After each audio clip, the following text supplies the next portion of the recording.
Hey guys, welcome. We are now past week 13, boys, which means 5 more weeks until the postseason. I'm your host, Casty Streeter, and this is CastCast. Look, analyzing the football almost every week, and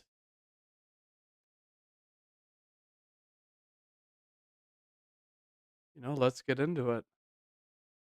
Let us get into it, people. So I'll say this quickly. I felt like my analysis in the past are kind of long drawn out, and I didn't watch every single game on Saturday. I was kind of following on like social media. So this might be influenced a little bit by that. But I'm gonna do some funny reactions. And I mean, I guess, there were definitely some games that I saw and understand what went down.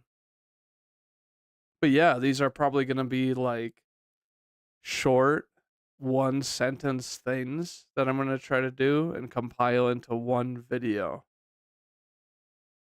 And with that, you know what? Let's get into it. I'm not going to announce the game that it was for. I am just going to.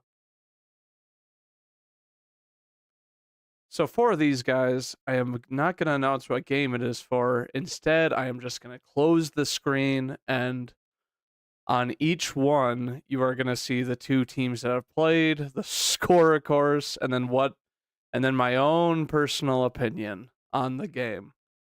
But with that, let's get into it. Oh boy, we're the Seahawks. We got arguably two really sick corners. Oh, we cannot guard CeeDee Lamb. We cannot guard the Dallas offense. Oh man, Dak Prescott, throwing it up and wailing it out. Is still, oh, we thought the Cowboys would have an easy win this week, honestly. Getting after Geno Smith all night. But no, Geno Smith looks magical. Oh, wow. How inconsistent can the Seahawks be? When their offense performs, their defense looks like a bottom tier in the NFL. Lo and behold, the Cowboys, 9-3, still a wild card team. Oh boy, what a game. No TDs, 6 points. Goodness. How in the world are either of these two losing teams? I could wonder. How in the world do these teams expect to grow or find out anything about themselves after a game like this? What a magical motherfucking game. Oh yeah, we're the Lions. We were up 21-0 in the first quarter. We're so good. We're bouncing back from Thanksgiving. Nobody's going to think that we're, worse than the Packers after this week. Oh, lo and behold, New Orleans, the late game team. We're only able to score 12, after the after the first quarter.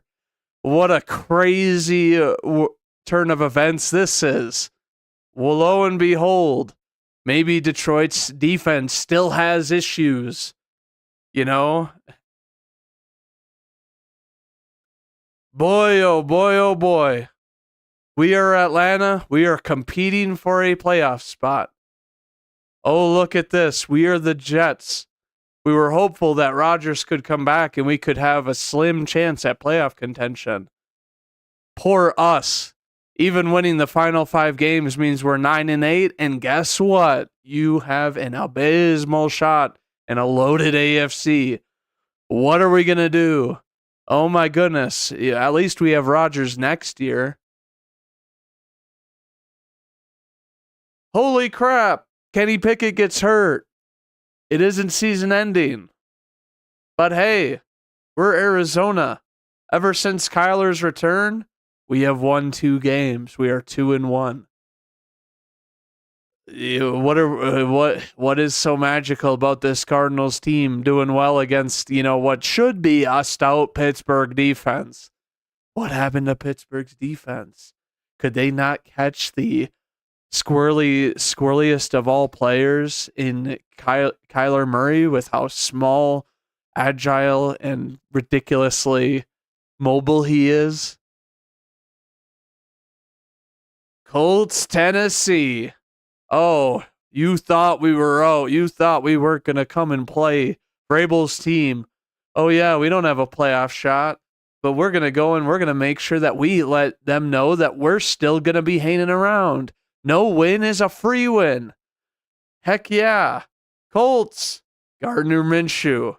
Maybe you'll be a starter next year. Surprise, surprise. But overtime win isn't reassuring going through the rest of the year, especially when you're going up against a team like Tennessee, who has had shaky offense, most games. Wait until you play a real offense, Indianapolis. Wow. Who would have ever expected this outcome? All right, Russell Wilson. There was someone that told me personally that you were a top 5 QB in the league. You guys are playing for a playoff spot potentially, aren't you? Oh my God, Russell Wilson's been so hot. The defense is finally not giving up 70 points. Oh Lord, what is happening? Oh man, CJ Stroud, you're so good. You look better than the guys who have been in the league for years. You are the chosen one. Here to finally, come into contention and hopefully bring the Texans a reign in the next 10 years. We love you. Sorry about Tank Dell. What in the world? This is a team that is the worst in the league. Carolina, what are you doing, head coach? What in the world are you doing? What is wrong with this team? Everything's wrong. The ship has sunk. You guys are now Atlanteans at the very bottom. Tampa Bay. Oh yeah, we're competing for a playoff spot. We barely eked by Carolina. Baker looks like he could be the part. Shows plenty of spirit. Mike Evans had his 10th season in a row of 1,000 yards. Even with an elite wide receiver core with Godwin and Evans, oh my goodness, are they ever going to figure it out? Oh boy, we are Cleveland. We think that we have a shot at a playoff spot potentially. Boy, we go up against the Rams, who are, right in the thick of it for a wild card spot. Crazy win by them. Maybe there's a magical formula for teams that are 5-6. Teams that are 5-6, I think won every game this week or something like that. Oh boy, the Rams. Puka Nacua. Almost to 1,000 yards. Goodness. Whoever could have thought that a name and a guy with the name of Puka Nacua that rhymes so well and doesn't rhyme with anything could be the first 1,000-yard rookie receiver who was picked 144th. Good Lord. Philadelphia. Man, we don't have to win this game. Sorry about Jalen Hurts and his potential concussion coming back. It doesn't matter. The lead was insurmountable. It was a long shot, to say the least, against a 49ers team that balled out and showed that when fully healthy, they are the most talented team. Goodness, Philadelphia, this is not good unless you're trying to motivate your players to do well at the rematch for a likely NFC championship game. Oh, and then Sunday night. Nobody thought the Packers could win, but love is stronger than everything. And oh boy, Kansas City. I really hate to say it, but like, you guys got a free personal foul call ahead of when you wanted this pass interference call. And then you wanted a pass interference on a Hail Mary, which is like not how it works unless it's insanely blatant because of the nature of the play. It would be a huge loophole if every single play you could just run Hail Marys and then, oh yeah, our guys were going for the ball. It should be a PI. But that's not how it works in the NFL. And then Mahomes even saying, oh yeah, they let us play. I commend them for that. I think that he knows that he got a free personal foul called on him at the end of the game. Everybody wants to not give any credit to the Packers. Everybody doesn't want to give credit to the fact that, the Packers for 8 straight games have held teams to 24 and under.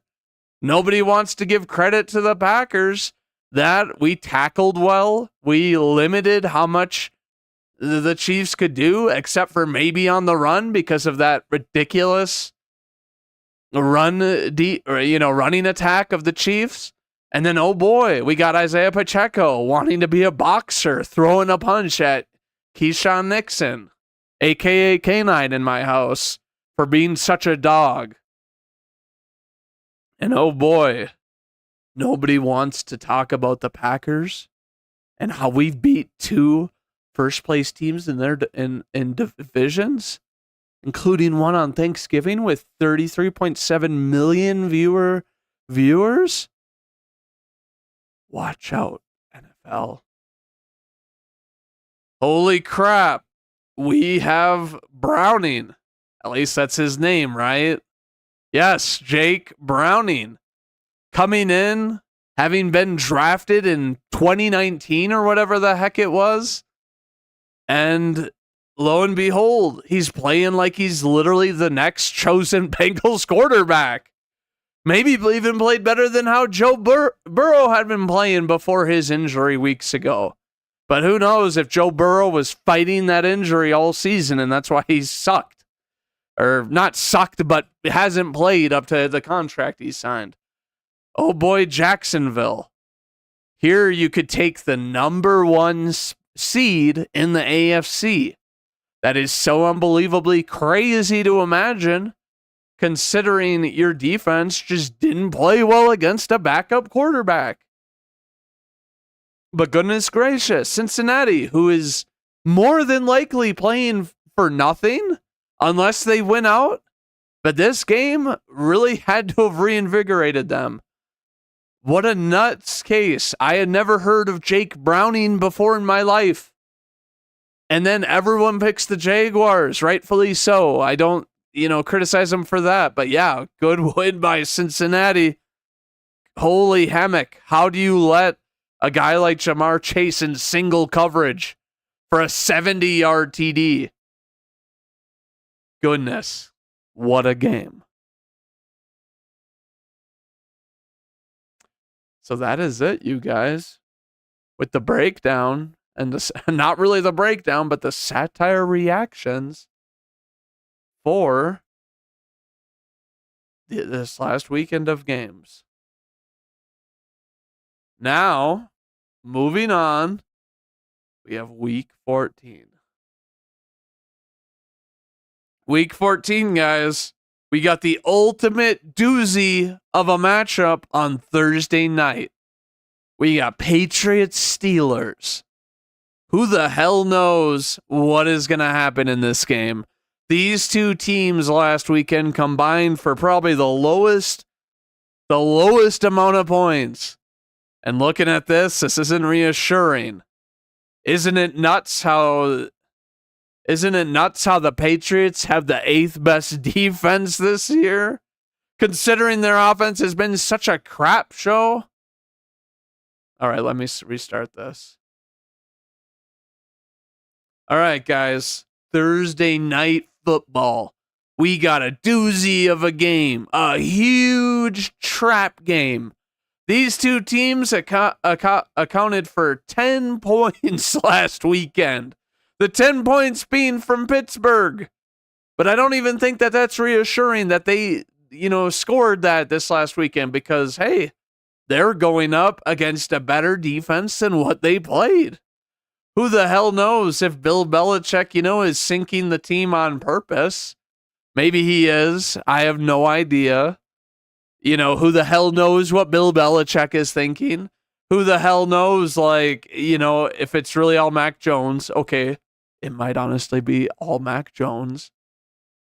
And you look at their last meeting last year, you have New England beating Pittsburgh. To me, the teams haven't changed very much from last year. Yeah, Pittsburgh got rid of Matt Canada, but they seemingly did worse without him. And that's saying something as everyone was begging for his firing, throughout the whole year. Because you got a defense that is ready to win now, led by TJ Watt. And then now you have New England. What the hell does New England have? What are they doing? What are they doing this year? What is the grand plan? Is Bill Belichick tanking, or does he know that he's on the hot seat and he just does not care? To me, he could just not care. People want to think that he would always remain professional, but it's like, has Kraft been professional with him? Has, the situation completely unraveled in New England? I would say hell yes. I don't have any definitive reason why. I think it's a bunch of things leading up to an ultimate catastrophic failure that started as soon as they couldn't keep Brady. But hey, who the hell knows? This could be a huge bait game. To me, if Pittsburgh loses this game, it is going to, and it's on national television, and they are essentially going to be clinging to a playoff spot. I guess I don't even know right now if they're in a playoff spot, like 7-5. I think that I saw there's 6 teams that are 7-5 in the AFC. What is this? And it's all because the NFC, is top heavy. And, then there's a bunch of middle of the packs, like my, and no pun intended, like my Packers, who are now, they're 6-6 and they have a playoff spot. But crazy AFC right now. And what is New England playing for? I mean, they might as well go for a pick at this point. They could honestly be the number 1 overall pick. With the way that that Carolina is actually, not Carolina, or I guess, yeah, Carolina has been close in games. It clearly means that they aren't ready to give up on the season, so they could steal a couple in 5 weeks, and out the Patriots. But who the hell knows? I guess I have no idea about the injuries for this game. Let me check the injury report for it.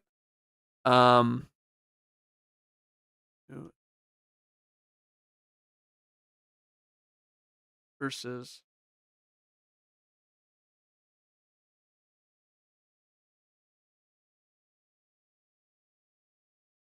all right, here we go. So Monday, what we learned yesterday, who didn't participate? A couple of wide receivers that we don't really know. Ramondre Stevenson, it's unfortunate because I like him. I actually do like this kid. Sean Wade, and then Dietrich Wise. Limited. Barmore, Board, Trent Brown, Zeke, Devontae Parker, Riley Reef, Juju. So interesting. They're 2 top wideouts, in my opinion, Juju and Devontae, which I feel like, maybe they just haven't had a shot with how crappy Mac Jones's play has been. God, I can't even remember his name. But now looking at Pittsburgh, you got Kenny Pickett with his ankle, Patrick Peterson, the resting, James Pierre, Cam Hayward, he's resting. Pretty sure he'll play. They actually had Minkah Fitzpatrick, who's probably going to play, I'm assuming. Um, so interesting. I might go back and I might honestly look at where is another.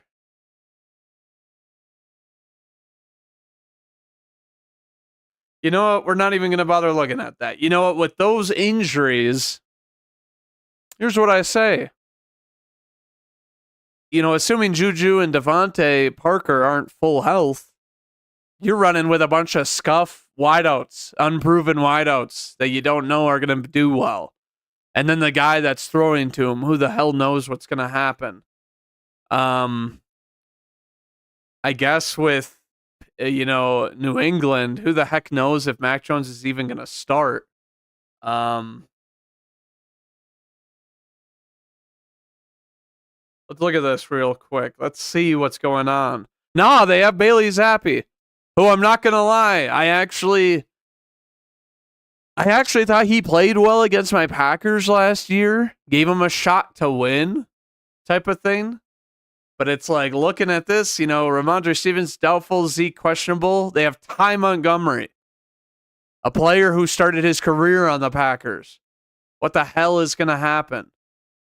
But otherwise, looking at this, it's like your fully healthy wide receiver is Tyquan Thornton, who I actually like Tyquan Thornton.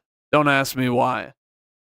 You got Hunter Henry. So your three weapons are going to be Henry, Gesicki, and Thornton that are going to be full goes for this game, barring any injury beforehand.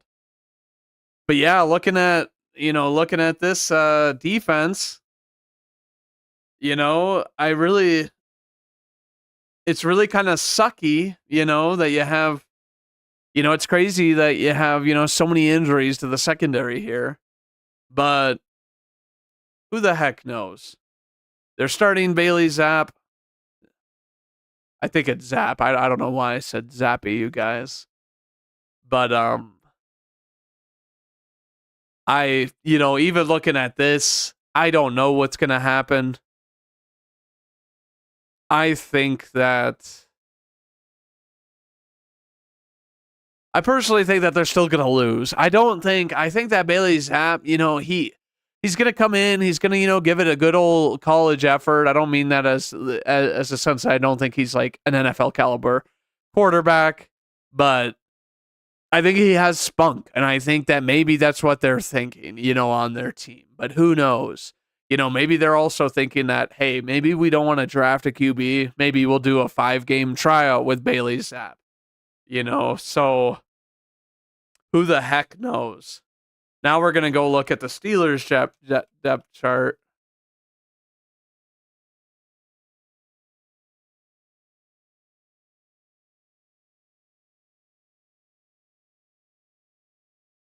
Why did this load so bad? What in the world? Do they not have an offense? Okay. That was bizarre. We literally, you guys can all see it. Oh, Kenny Pickett, they say, is out. So you're going to be playing Mitch Trubisky. If Trubisky plays, he has to prove that he can do more than dump off passes to Najee Harris and then Jaylen Warren, I guess.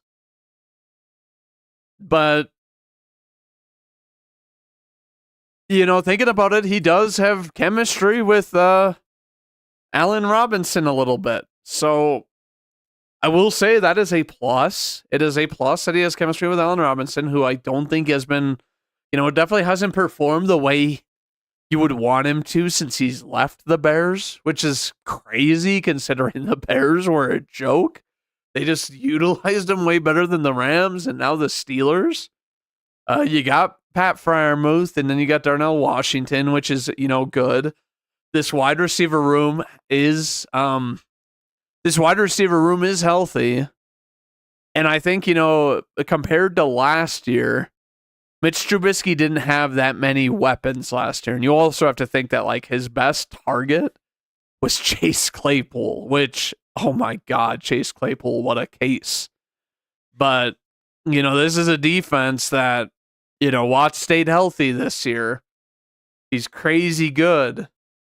They have Minka Fitzpatrick back, which is, great. Arguably their second best player on defense, because I think that, like, you have TJ Watt, and then, Cameron Hayward is still really good. You have, Alex Highsmith, I think, is, really good.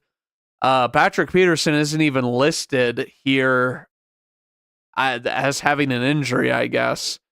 And then it's like you have Joey Porter, who clearly, has, he's played really well this year, and I mean, he's obviously a rookie, but played really well this year. So with this, I personally think that we got a game where Pittsburgh is way healthier and they've got way better weapons that are healthy. So, this line doesn't surprise me at all, but I'm still going to say Pittsburgh by 7, but I'm going to say it's going to be a low scoring game. I'm going to say 13-20. I think Pittsburgh, even though they're going up against, and I mean, I guess now I'm kind of rethinking my thing because, the defense for New England has played really, really well. And I mean, Trubisky hasn't played in a while and started, but he's now been on the team for a while. So he probably, and I mean, it's kind of easy to sit back and like learn a system when you're not pressured to like perform it, the first week. Not saying that's why Pickett oh my God, and this just changed. I don't know why. This just changed to 6 instead of 5.5. But thinking about this and the fact that it's 2 backups starting, I mean, even though obviously Mac Jones was benched, it's different than the Steelers. But I think that Trubisky can come out and show that he can play. And he's going to be fresh. He's going to bring that life. And, and I think that he is more mobile than Kenny Pickett is, to be honest with you. I don't think Kenny Pickett is the most mobile quarterback. He'll run when he can, but he is not very mobile. Whereas Trubisky has been more of a scrambler in his career where he can run a bit, a respectable amount. Like if you don't account for him, he could gouge you. But yeah, let me think now. I'm kind of rethinking my position. I think, I'm actually going to go. I think I'm going to go actually with Pittsburgh scoring 17 and New England scoring 10. That is my score prediction for this game. All right, guys. If any of you are watching and you got any personal opinions of this game or, things that you want to talk about from last weekend's games, now is the time. But otherwise, I had a really fun time with this. I might do more satire type stuff, in the future. I feel like, last week I didn't really watch football too much the weekend before. Partially because of being busy work. I guess the other thing too is that was obviously Thanksgiving weekend. I was driving back on Saturday, and then it's like on Sunday I was tired from travel and just wanted to chill out, But otherwise, this is gonna be I'm gonna be doing stuff, and I'm gonna resume the predictions for Saturday. Still, I've actually been kind of thinking about possibly doing Friday, possibly, but we'll kind of see. Because Friday, obviously, the thing is that all the injury reports are out by then. Saturday, you got kind of college football. And yeah, Friday night, I might be thinking of switching Saturday to Friday for my predictions. And then I obviously I wouldn't have a Saturday airing day. Just because I think that, there's a lot of people that are invested in college. College is obviously kind of toning down with championships. And I mean, I'm not gonna lie, I don't follow it, that much. Like I look at, like headlines and that's the exposure I get. But yeah, we might be switching to Fridays, to be honest with you. Um, but other than that,